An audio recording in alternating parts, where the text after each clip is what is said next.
OPI Mall, salah satu pusat perbelanjaan yang berada di daerah Jakabaring, Palembang, mengadakan grand opening pada Jumat 18 Maret 2016 dengan mengusung konsep Your Family Entertainment Center. Acara yang dihadiri oleh Gubernur Sumsel Alex Nurdin, Wali Kota Palembang Harnojoyo beserta para tamu undangan.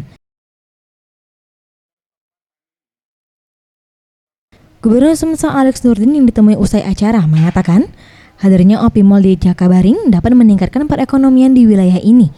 Terlebih lagi jika pembangunan moda transportasi massal like rail transit telah selesai, karena stasiun LRT di OPI Mall ini langsung terhubung dengan Bandara SMB 2 Palembang. Berkembangnya Jakabaring dan OPI Mall melengkapi fasilitasnya, satu kombinasi yang luar biasa.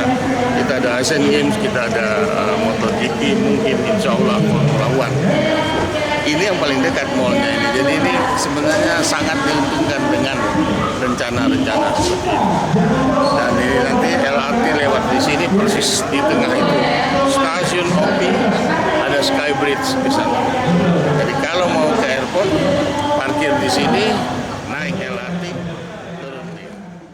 Hal senada juga dikatakan Harnojoyo, Wali Kota Palembang. Dalam beberapa tahun terakhir, Kota Palembang berkembang dengan pesat.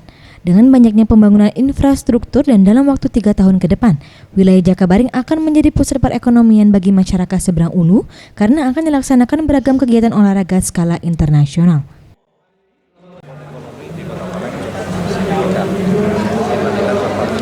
Lain di provinsi Sumatera Selatan. Tentu dengan adanya banyak pembangunan di Kota Palembang, uang beredar cukup banyak.